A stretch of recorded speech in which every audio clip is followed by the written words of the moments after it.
سورہ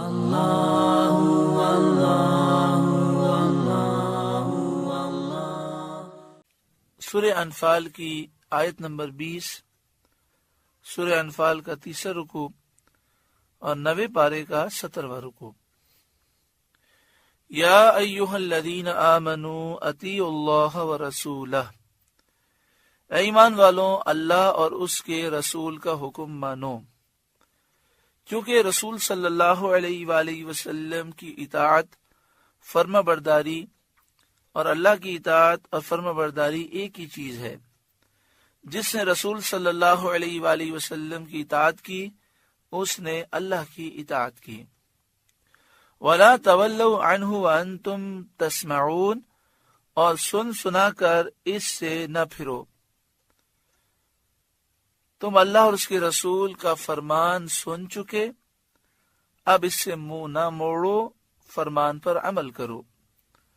وَلَا تَكُونُوا كَالَّذِينَ قَالُوا سَمِعْنَا، اور ان جیسے نہ ہونا جنہوں نے کہا ہم نے سنا، وَهُمْ لَا يَسْمَعُونَ، حالانکہ وہ نہیں سنتے۔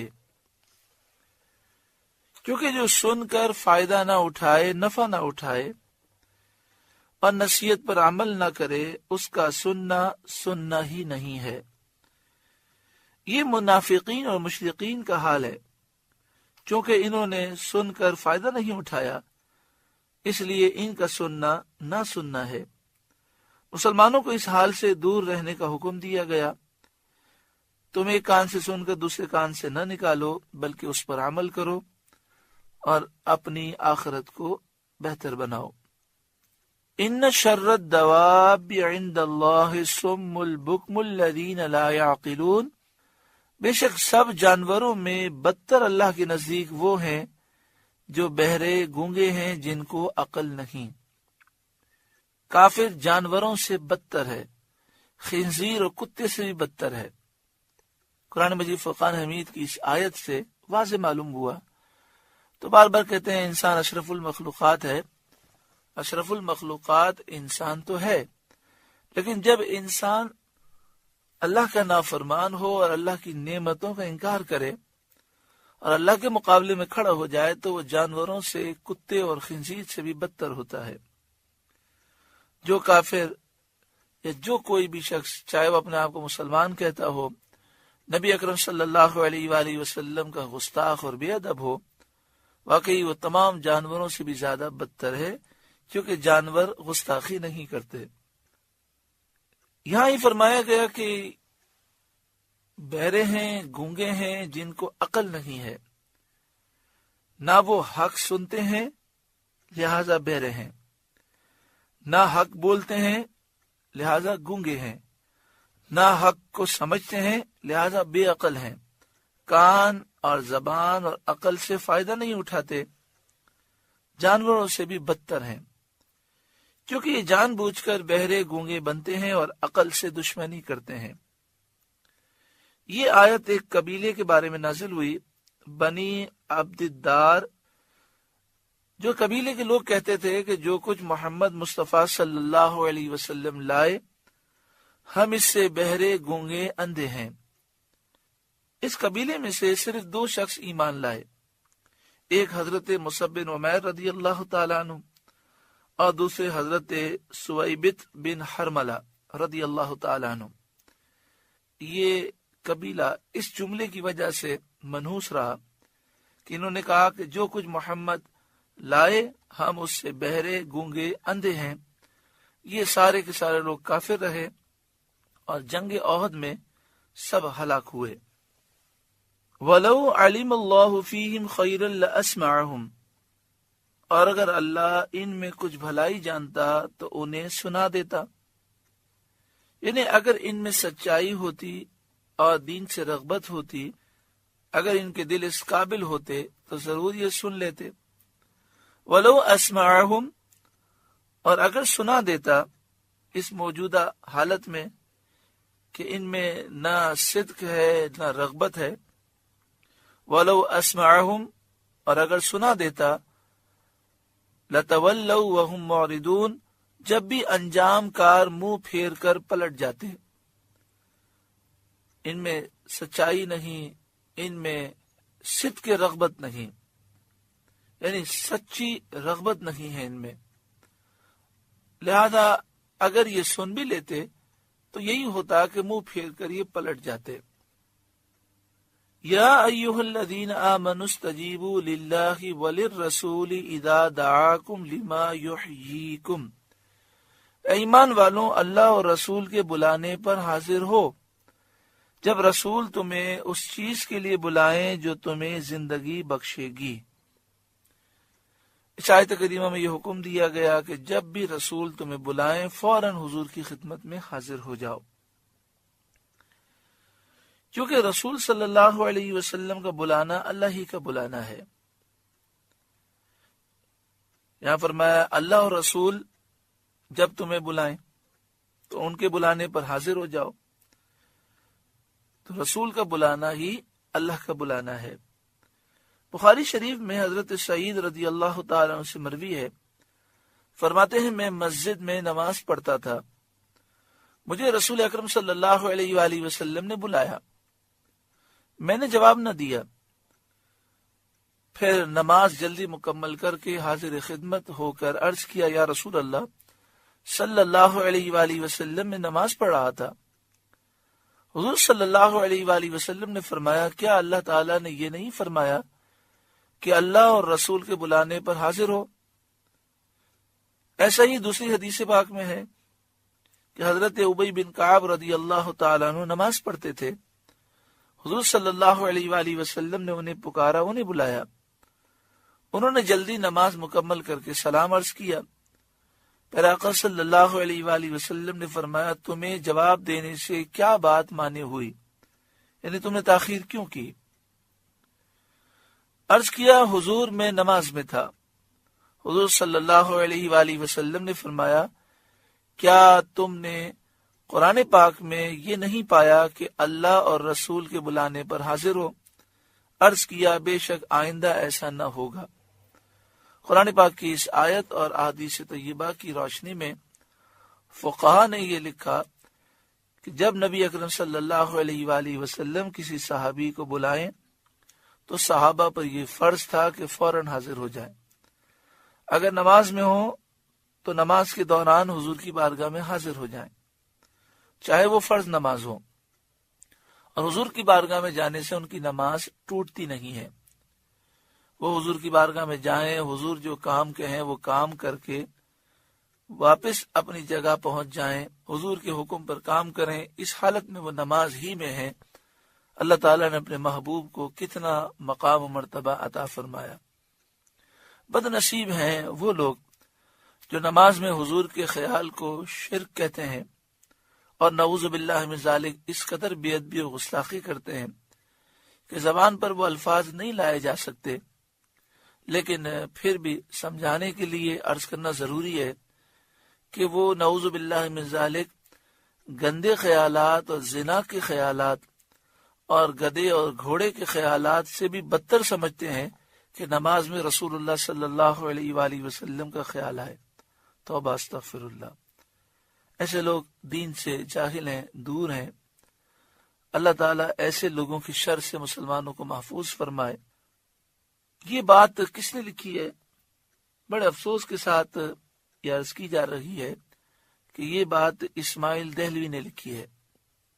اب آپ سوچیں، جب صحابی نماز کے دوران حضور کے بلانے پر جائیں گے، حضور کو سلام پیش کریں گے، حضور ارشاد فرمائیں گے، حضور کے کہنے پر کام کریں گے، وہ نماز میں ہی ہوتے ہیں، نماز نہیں ٹوٹتی، تو یہ کیا بات ہوئی کہ حضور کا خیال آنے سے نماز ٹوٹ جاتی ہے؟ اور اس قدر غلط تشبیہات دینا، نعوذ باللہ من ذالک۔ مجھے افسوس ہے، دکھ ہے اس بات کا کہ تبلیغی جماعت اور دیوبندی جماعت اسلامی، اسی طرح تنظیم اسلامی اور ذاکر نائک اور اسی طرح فرحت ہاشمی اور اس طرح کے جتنے لوگ ہیں، سب اسماعیل دہلوی کو اپنا پیشوا مانتے ہیں اور اس کی اس غلط عبارت کی تعویلیں پیش کرتے ہیں اور اسے صحیح کہتے ہیں۔ اللہ تعالیٰ سب کو ہدایت نصیب فرمائے۔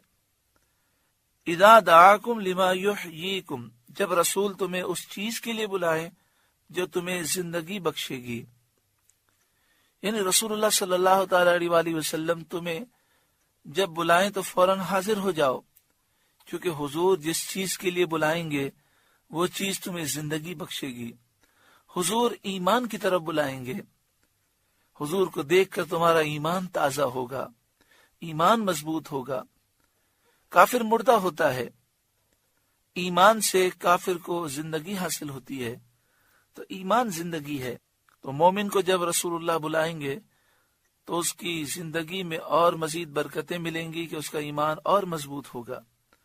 اسی طرح نبی اکرم صلی اللہ علیہ وآلہ وسلم قرآن پاک کی طرف بلائیں گے، اور قرآن پاک سے دلوں کی زندگی ہے اور اس میں نجات ہے، اور دونوں جہاں میں قرآن کے صدقے میں سلامتی ہے۔ اسی طرح نبی اکرم صلی اللہ علیہ وآلہ وسلم جہاد کی طرف بلائیں گے، اور جہاد وہ چیز ہے جس کی بدولت اللہ تعالیٰ ذلت کے بعد عزت عطا فرماتا ہے۔ نبی اکرم صلی اللہ علیہ وآلہ وسلم شہادت کی طرف بلائیں گے، اور شہادت بھی زندگی ہے، اس لیے کہ شہداء اپنے رب کے نزدیک زندہ ہیں۔ وَاعْلَمُوا أَنَّ اللَّهَ يَحُولُ بَيْنَ الْمَرْءِ وَقَلْبِهِ، اور جان لو کہ اللہ کا حکم آدمی اور اس کے دلی ارادوں میں حائل ہو جاتا ہے۔ وَأَنَّهُ إِلَيْهِ تُحْشَرُونَ، اور یہ کہ تمہیں اس کی طرف اٹھنا ہے۔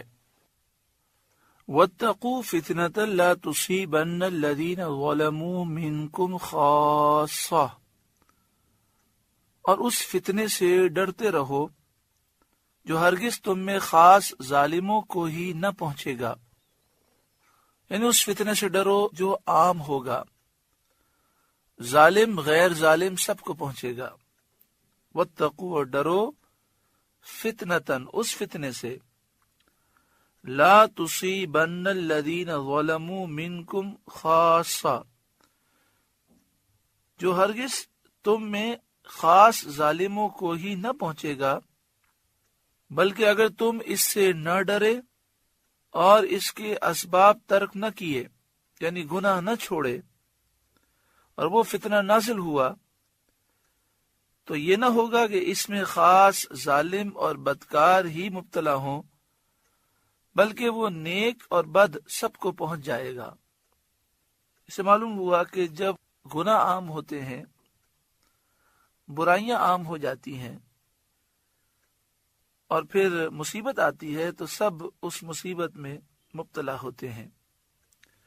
حضرت عبداللہ بن عباس رضی اللہ تعالی عنہما نے فرمایا کہ اللہ تعالیٰ نے مومنین کو حکم فرمایا کہ وہ اپنے درمیان ممنوعات نہ ہونے دیں، یعنی گناہوں کے زور کو کم کرنے کی کوشش کریں، لوگوں کو گناہوں سے روکیں، یعنی اپنی طاقت کے مطابق برائیوں کو روکیں، اور گناہ کرنے والوں کو گناہ سے منع کریں۔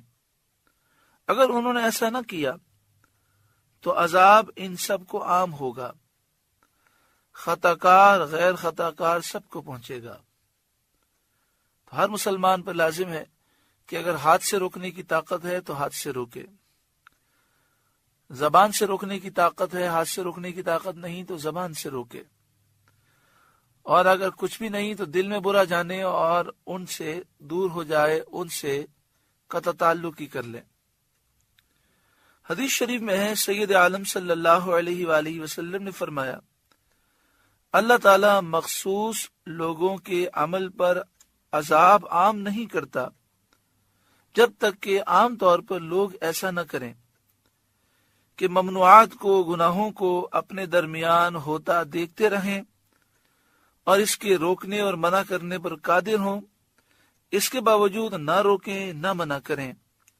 جب ایسا ہوتا ہے تو اللہ تعالیٰ عذاب میں عام اور خاص سب کو مبتلا کرتا ہے۔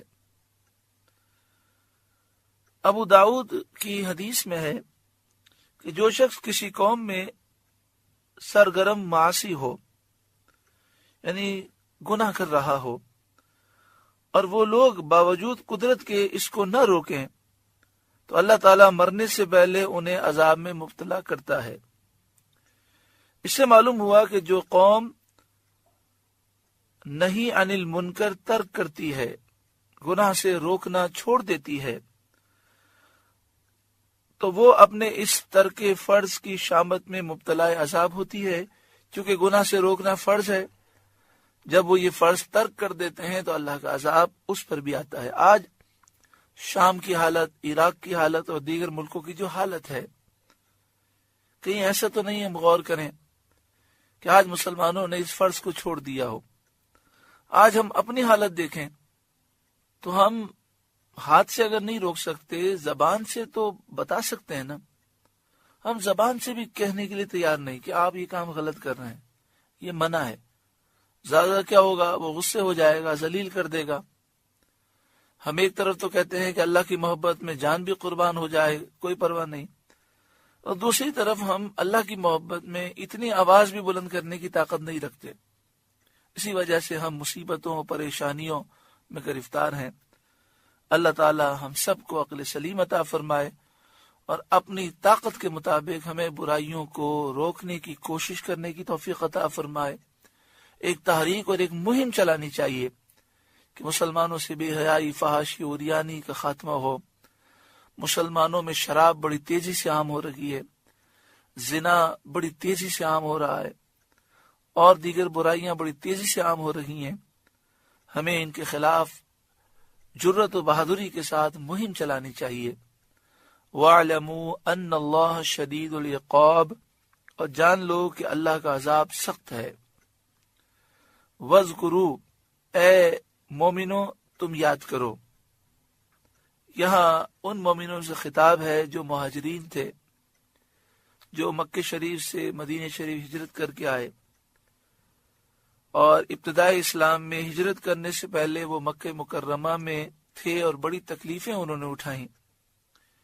وَاذْكُرُوا، اور یاد کرو، اِذْ أَنْتُمْ قَلِيلٌ مُسْتَضْعَفُونَ فِي الْأَرْضِ، جب تم ملک میں تھوڑے تھے، کمزور تھے، دبے ہوئے تھے، قریش تم پر غالب تھے، تخافون، تم ڈرتے تھے، ان یتخطفکم الناس، کہ کہیں لوگ تمہیں اچک نہ لے جائیں۔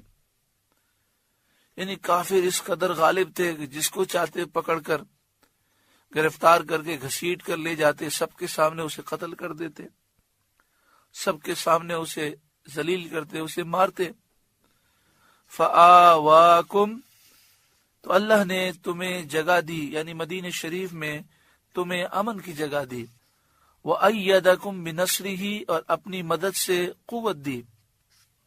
وَرَزَقَكُمْ مِنَ الطَّيِّبَاتِ، اور ستری چیزیں تمہیں روزی دیں، یعنی غنیمت کے مال عطا کیے۔ غزوہ بدر، غزوہ احد، غزوہ حنین، غزوہ خندق، بہت سے غزوات ہوئے، اور بہت سے غزوات کے بعد مال غنیمت بھی مسلمانوں کے ہاتھ آیا۔ پچھلی امتوں کے لیے مال غنیمت حلال نہیں تھا، انہیں حکم تھا کہ وہ جلا کر اسے راکھ کر دیں۔ تو اللہ تعالیٰ نے تمہارے لیے مال غنیمت کو حلال کیا۔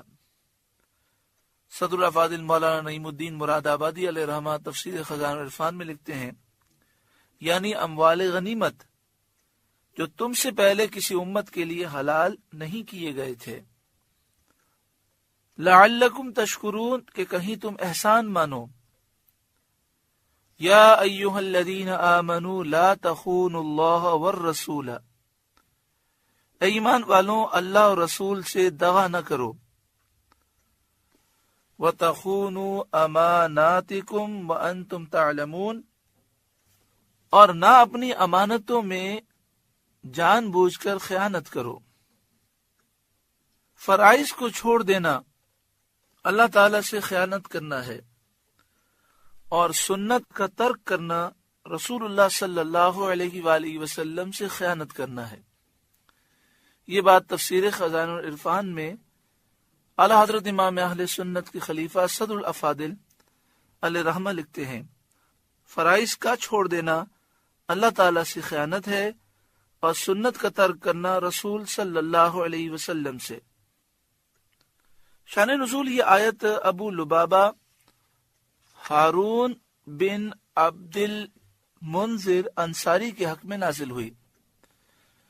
واقعی یہ تھا کہ رسول کریم صلی اللہ علیہ وآلہ وسلم نے بنی قریظہ کے یہودیوں کا 2 ہفتے سے زیادہ عرصے تک محاصرہ فرمایا۔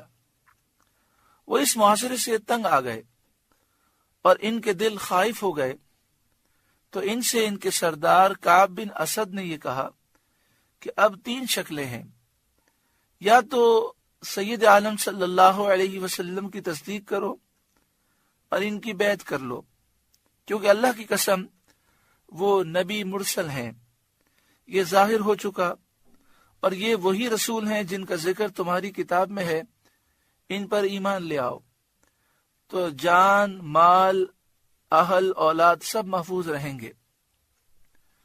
مگر اس بات کو قوم نے نہ مانا، بنی قریظہ کے یہودی اس پر راضی نہ ہوئے۔ تو کعب بن اسد جو ان کا سردار تھا، اس نے کہا دوسری شکل میں پیش کرتا ہوں، تم اگر اسے نہیں مانتے تو آؤ پہلے ہم اپنے بیوی بچوں کو قتل کر دیں، پھر تلواریں کھینچ کر محمد صلی اللہ علیہ وآلہ وسلم اور ان کے اصحاب کے مقابل آ جائیں۔ اگر ہم اس مقابلے میں ہلاک بھی ہو جائیں تو ہمارے ساتھ اپنے اہل اور اولاد کا غم تو نہ رہے گا۔ اس پہ قوم نے کہا کہ بیوی بچوں کے مرنے کے بعد جینا ہی کس کام کا؟ تو کعب نے کہا کہ یہ بھی منظور نہیں ہے تو سید عالم صلی اللہ علیہ وآلہ وسلم سے صلح کی درخواست کرو، شاید اس میں کوئی بہتری کی صورت نکلے۔ تو انہوں نے حضور صلی اللہ علیہ وآلہ وسلم سے صلح کی درخواست کی، لیکن حضور صلی اللہ علیہ وآلہ وسلم نے منظور نہ فرمایا، سوائے اس کے کہ اپنے حق میں حضرت سعد بن معاذ کے فیصلے کو منظور کریں۔ اس پر انہوں نے کہا کہ ہمارے پاس ابو لبابہ رضی اللہ تعالیٰ عنہ کو بھیج دیجئے، ہم ابو لبابہ سے مشورہ کر لیں، کیونکہ حضرت ابو لبابہ رضی اللہ تعالیٰ عنہ سے ان کے تعلقات تھے، اور حضرت ابو لبابہ رضی اللہ تعالیٰ عنہ کا مال، ان کی اولاد، ان کے عیال سب بنی قریظہ کے پاس تھے۔ حضور صلی اللہ علیہ وآلہ وسلم نے ابو لبابہ رضی اللہ تعالیٰ عنہ کو بھیج دیا۔ بنی قریظہ نے ان سے رائے دریافت کی کہ کیا ہم سعد بن معاذ رضی اللہ تعالیٰ عنہ کا فیصلہ منظور کر لیں کہ جو کچھ وہ ہمارے حق میں فیصلہ دیں وہ ہمیں قبول ہو؟ ابو لبابہ رضی اللہ تعالیٰ عنہ نے اپنی گردن پر ہاتھ پھیر کر اشارہ کیا کہ یہ تو گلے کٹوانے کی بات ہے۔ ابو لبابہ رضی اللہ تعالیٰ عنہ کہتے ہیں کہ میرے قدم اپنی جگہ سے ہٹنے نہ پائے تھے کہ میرے دل میں یہ بات جم گئی کہ مجھ سے اللہ اور اس کے رسول صلی اللہ علیہ وسلم کی خیانت واقع ہوئی۔ یہ سوچ کر وہ حضور صلی اللہ علیہ وسلم کی خدمت میں تو نہ آئے، سیدھے مسجد شریف پہنچے اور مسجد نبوی شریف کے ایک ستون سے اپنے آپ کو بندھوا لیا، اور اللہ کی قسم کھائی کہ نہ کچھ کھائیں گے نہ پیئیں گے یہاں تک کہ مر جائیں، یا اللہ تعالیٰ ان کی توبہ قبول کرے۔ وقتاً فوقتاً ان کی زوجہ آ کر انہیں نمازوں کے لیے اور انسانی حاجتوں کے لیے کھول دیا کرتی تھیں، پھر باندھ دیے جاتے تھے۔ حضور صلی اللہ علیہ وآلہ وسلم کو جب یہ خبر پہنچی تو فرمایا ابو لبابہ میرے پاس آتے تو میں ان کے لیے مغفرت کی دعا کرتا، لیکن جب انہوں نے یہ کیا ہے تو میں انہیں نہ کھولوں گا جب تک اللہ ان کی توبہ قبول نہ کرے۔ وہ 7 دن بندے رہے، نہ کچھ کھایا نہ پیا، یہاں تک کہ بے ہوش ہو کر گر گئے۔ پھر اللہ تعالیٰ نے ان کی توبہ قبول کی۔ صحابہ علیہم رضوان نے انہیں توبہ قبول ہونے کی بشارت دی تو انہوں نے کہا میں اللہ کی قسم نہ کھلوں گا جب تک رسول کریم صلی اللہ علیہ وآلہ وسلم مجھے خود نہ کھولیں۔ پھر آقا صلی اللہ علیہ وآلہ وسلم نے انہیں اپنے دستے مبارک سے کھول دیا۔ ابو لبابہ رضی اللہ تعالی عنہ نے کہا میری توبہ اس وقت پوری ہوگی جب میں اپنی قوم کی بستی چھوڑ دوں، جس علاقے میں مجھ سے یہ خطا سرزد ہوئی میں یہ علاقہ چھوڑ دوں، اور میری توبہ اس وقت پوری ہوگی جب میں اپنا پورا مال اللہ کی راہ میں دے دوں، اپنے ملک سے نکال دوں۔ سید عالم صلی اللہ علیہ وآلہ وسلم نے فرمایا، تہائی مال کا صدقہ کرنا کافی ہے۔ ان کے حق میں یہ آیت کریمہ نازل ہوئی، یا ایھا الذین آمنوا، اے ایمان والوں، لا تخونوا اللہ والرسول، اللہ اور رسول سے دغا نہ کرو، وتخونوا اماناتکم وانتم تعلمون، اور جان بوجھ کر اپنی امانتوں میں خیانت نہ کرو۔ وَاعْلَمُوا أَنَّمَا أَمْوَالُكُمْ وَأَوْلَادُكُمْ فِتْنَةٌ، اور جان رکھو کہ تمہارے مال اور تمہاری اولاد سب فتنہ ہیں، آزمائش ہیں، کہ آخرت کے کاموں میں سد راہ ہوتا ہے۔ یہ تمہارے مال، تمہاری اولاد تمہیں آخرت کے کاموں میں روکتے ہیں، رکاوٹ بنتے ہیں۔ تمہارے لیے امتحان ہے کہ تم اس کے باوجود آخرت کے کام کرو اور رکاوٹ نہ بننے دو۔ وَأَنَّ اللَّهَ عِندَهُ أَجْرٌ عَظِيمٌ، اور اللہ کے پاس بڑا ثواب ہے۔ تو عقلمند کو چاہیے کہ وہ اسی کا طلبگار رہے اور مال اور اولاد کے سبب سے اس سے محروم نہ ہو۔ ہم نے ابھی حضرت ابو لبابہ رضی اللہ تعالیٰ عنہ کا واقعہ سماعت کیا اور ان کی توبہ کا عظیم واقعہ ہم نے سنا۔ مسجد نبوی شریف میں ریاض الجنہ میں آج بھی ایک ستون ہے جس پر لکھا ہے استوانائے ابی لبابہ۔ استوانہ عربی میں ستون کو کہتے ہیں، پلر کو کہتے ہیں۔ مسجد نبوی شریف میں ریاض الجنہ کی جو دوسری صف ہے، اس دوسری صف میں اگر آپ الٹے ہاتھ کی طرف دیکھیں تو جہاں صف ختم ہوتی ہے، گرین سبز جالیاں ہیں، وہاں ایک ستون ہے جسے استوانائے سریر کہتے ہیں۔ اس پر لکھا ہے استوانائے سریر۔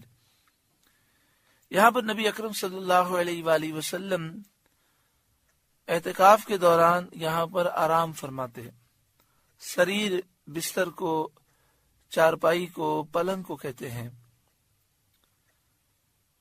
یہ استوانہ سریر جو ہے، اس کے قریب اگر آپ بیٹھ جائیں ریاض الجنہ کی دوسری صف میں،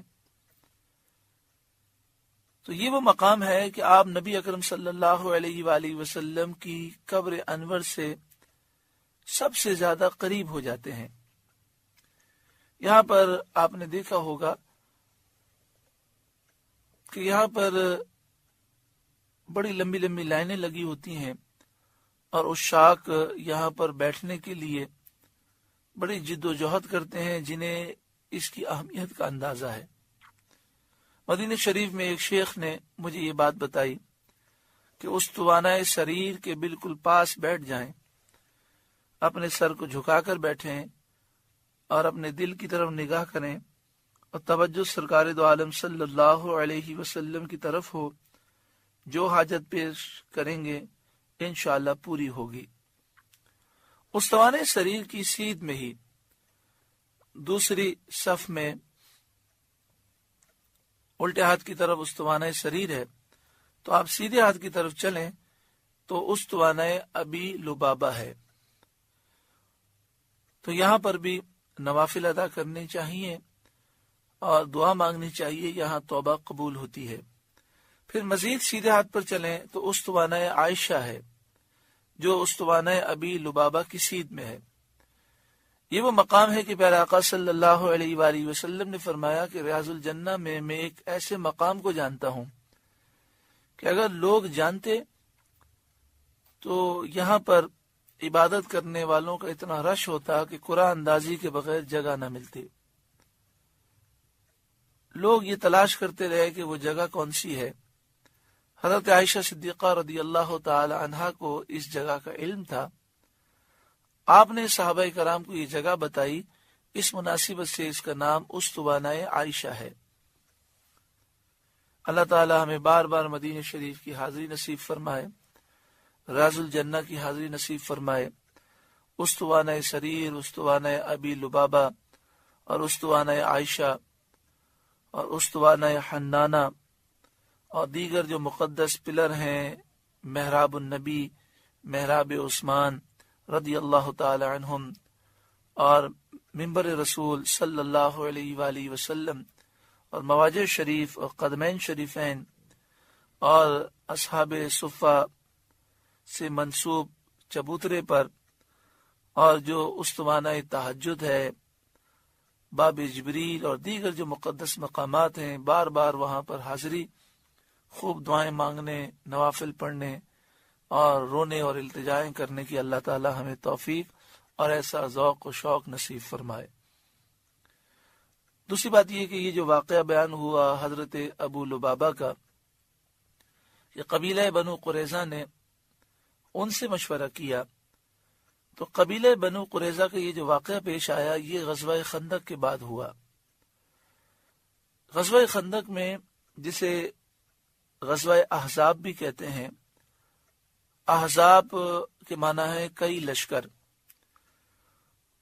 تو کئی کافروں کے لشکر جمع ہو گئے تھے اور مدینہ شریف میں جو آبادی تھی اس سے کئی گنا بڑا لشکر مدینہ شریف پر کافروں کا حملہ آور ہوا۔ اب یہ لشکر جب یہ وہاں پہنچا تو بڑی بڑی خندقیں کھدی ہوئی تھیں، یہ مدینہ شریف میں داخل نہیں ہو سکے، ورنہ ان کا ارادہ تھا کہ مدینہ شریف کی آبادی سے کئی گنا بڑا لشکر ہے، ہم مدینہ کے لوگوں کو گھسیٹ کر مکے لے جائیں گے اور انہیں ہمیشہ کے لیے ختم کر دیں گے مسلمانوں کو۔ اللہ تعالیٰ نے مسلمانوں پر کرم فرمایا، خندق کے 3 دن میں کھود دی گئیں اور کافر پھر باہر کھڑے رہے اور کئی دنوں کا انہوں نے محاصرہ کیا۔ ایک روایت میں یہ ہے کہ 24 دن کا محاصرہ تھا۔ اب ایک طرف مسلمان اس پریشانی میں تھے اور دوسری طرف مدینہ شریف میں قبیلہ بنو قریظہ نے بغاوت کر دی۔ ان کا نبی اکرم صلی اللہ علیہ وآلہ وسلم سے معاہدہ تھا کہ دشمن کا ساتھ نہیں دیں گے، مسلمانوں کے خلاف کوئی کام نہیں کریں گے، لیکن انہوں نے بغاوت کر دی اور جنگ کا اعلان کر دیا۔ اب مسلمان ایک طرف قبیلہ بنو قریظہ سے مقابلے کی تیاری کرنے لگے اور دوسری طرف اتنا بڑا لشکر مدینہ شریف کی سرحد پر تھا، اسے بھی روکنا تھا، چونکہ خندق تو کھدی ہوئی تھی مگر خندق کی حفاظت بھی ضروری تھی۔ تو اللہ تبارک و تعالی نے آندھی چلائی اور کافر اس آندھی سے گھبرا کر بھاگ گئے۔ یہ آندھی جب مسلمانوں کے خیموں میں آتی تو نرم ہو جاتی اور کافروں کے خیموں میں ہر چیز اڑا رہی تھی۔ اس طرح جب کافر بھاگ گئے تو نبی اکرم صلی اللہ علیہ وآلہ وسلم اپنے ہتھیار اتار رہے تھے کہ جبریل امین حاضر خدمت ہوئے، وہ ہتھیاروں سے لیس تھے اور انہوں نے عرض کی کہ یا رسول اللہ صلی اللہ علیہ وسلم، قبیلہ بنو قریظہ نے بغاوت کی ہے، غداری کی ہے، معاہدہ توڑا ہے اور کافروں کا ساتھ دیا ہے۔ اللہ تعالیٰ کا حکم ہے کہ آپ ہتھیار نہ اتاریں، ابھی فرشتوں نے ہتھیار نہیں اتارے، آپ جائیں اور ان سے جنگ کریں۔ تو نبی اکرم صلی اللہ علیہ وآلہ وسلم بنی قریظہ کے یہودیوں سے جنگ کرنے کے لیے تشریف لے گئے اور قبیلہ بنو قریظہ کا آپ نے محاصرہ کیا۔ یہ محاصرہ 2 ہفتے سے زائد عرصے تک جاری رہا۔ اس دوران قبیلہ بنو قریظہ نے یہ کہا تھا کہ ہم اپنے اندر ثالث حضرت سعد بن معاذ کو بناتے ہیں۔ حضرت سعد بن معاذ کو انہوں نے ثالث اس لیے بنایا کہ تقریباً 120 سال سے مدینہ شریف کے جو لوگ تھے ان کا قبیلہ اوس کا معاہدہ تھا قبیلہ بنو قریظہ سے۔ نبی اکرم صلی اللہ علیہ وآلہ وسلم کی آمد سے پہلے مدینہ شریف کے دونوں قبیلے اوس اور خزرج آپس میں لڑتے رہے اور یہ جنگیں 120 سال جاری رہیں۔ تو ان کا معاہدہ، اوس کا معاہدہ قبیلہ بنو قریظہ سے تھا اور ان کے بڑے گہرے تعلقات تھے اور جنگ میں یہ ایک دوسرے کا ساتھ دیا کرتے تھے۔ لیکن اب قبیلہ اوس مسلمان ہو گیا تھا، لیکن بنو قریظہ نے خیال کیا کہ چونکہ اس قبیلے سے ہمارے تعلقات رہے ہیں، دوستیاں رہی ہیں، اور اس قبیلے کے سردار حضرت سعد بن معاذ ہیں، تو انہوں نے کہا کہ ہم حضرت سعد بن معاذ کو ثالث بناتے ہیں، جو وہ فیصلہ کریں گے ہمیں وہ فیصلہ قبول ہے۔ تو اس موقع پر حضرت ابو لبابہ نے ان سے اشارتاً یہ کہا کہ سعد بن معاذ تو تمہیں سزا کا فیصلہ دیں گے اور تمہارے سارے جوانوں کو قتل کر دیا جائے گا۔ تو اس پر حضرت ابو لبابہ شرمندہ ہوئے اور انہوں نے اپنے آپ کو پلر سے باندھ لیا۔ اللہ تعالیٰ ان کی توبہ قبول فرمائی۔ پھر حضرت سعد بن معاذ کے فیصلے کو تسلیم کرنے کے لیے قبیلہ بنو قریظہ راضی رہے اور سعد بن معاذ سے فیصلہ پوچھا گیا، تو انہوں نے فیصلہ یہ دیا کہ ان کی عورتوں کو اور بچوں کو غلام بنایا جائے، ان کے مال کو مال غنیمت سمجھا جائے، اور جن لوگوں نے غداری کی، ان کے جو جوان فوجی ہیں، ان کو غداری کی سزا دی جائے اور سب کو قتل کر دیا جائے۔ تو 600 ان کے جوان فوجی قتل کر دیے گئے اور ان کے مال غنیمت ہوئے اور ان کے بچوں اور عورتوں کو غلام اور کنیز بنایا گیا۔ جب انہوں نے یہ فیصلہ دیا تو نبی اکرم صلی اللہ علیہ وآلہ وسلم نے فرمایا کہ اگر قبیلے بنو قریظہ مجھے حاکم بنا دیتے اور کہتے کہ یا رسول اللہ آپ جو فیصلہ دیں گے وہ ہمیں قبول ہے، تو میں نرمی کرتا، لیکن ان لوگوں نے حضرت سعد بن معاذ کو فیصلہ کرنے والا بنایا، لہذا اب جو انہوں نے فیصلہ کیا تو سرکار دو عالم صلی اللہ علیہ وآلہ وسلم پہلے ہی فرما چکے تھے کہ جو سعد بن معاذ فیصلہ کریں گے مجھے بھی قبول ہوگا اور تمہیں بھی قبول ہوگا۔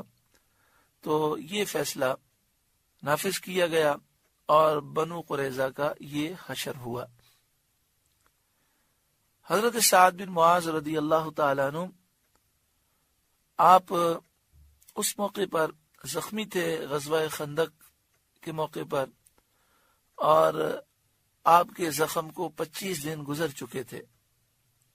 آپ نے اللہ تبارک و تعالی سے دعا کی کہ مالک، یہودی بنو قریظہ، بنو ندیر، بنو قینقاع سب ذلیل و رسوا ہو چکے ہیں، اور کافر حملہ کرنے کے بعد ذلیل و رسوا ہو کر فرار ہو گئے۔ اب اگر کافروں کو پھر حملہ کرنا ہے اور نبی اکرم صلی اللہ علیہ وآلہ وسلم پر آئندہ اگر کافر حملہ کریں گے تو مجھے زندگی دیں، اور اگر اب کافروں کی ہمت نہیں ہوگی نبی اکرم صلی اللہ علیہ وآلہ وسلم پر حملہ کرنے کی، تو اے اللہ مجھے شہادت نصیب فرما۔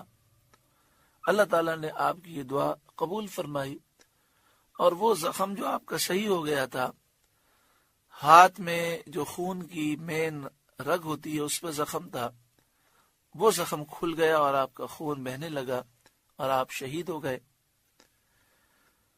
پیارے آقا صلی اللہ علیہ وآلہ وسلم نے اس موقع پر آپ کی بڑی شان اور عظمت کو بیان فرمایا۔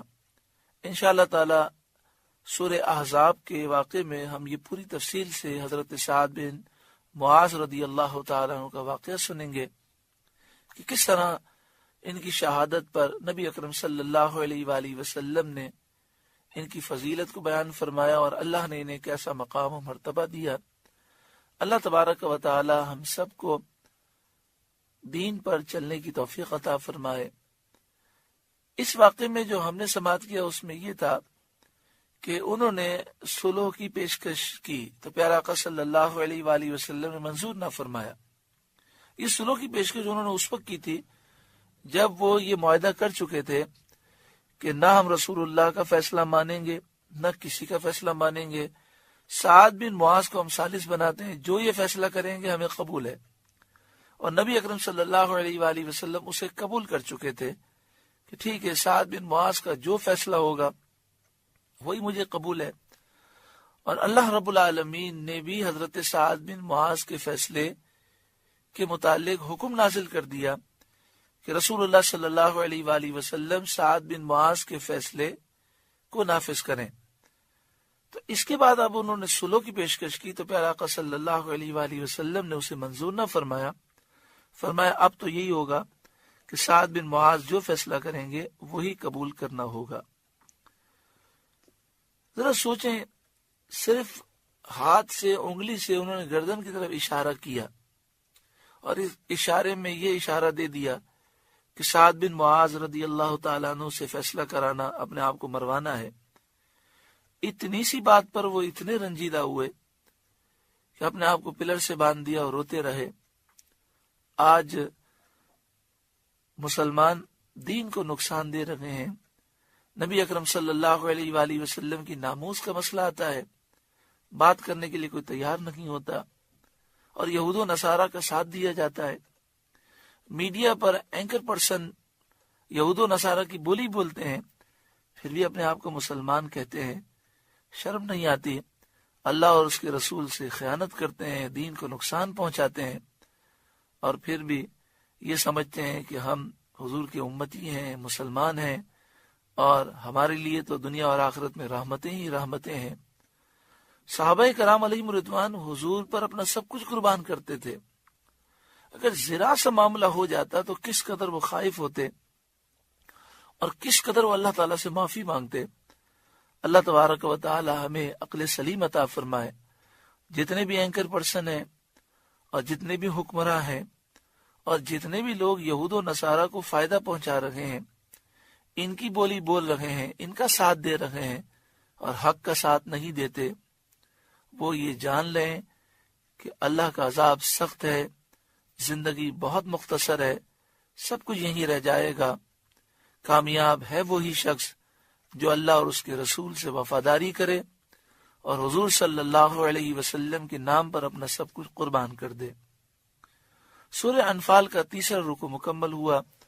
اللہ رب العالمین اس رکوع کے نور سے ہمارے قلوب کو روشن اور منور فرمائے۔ اللہ اللہ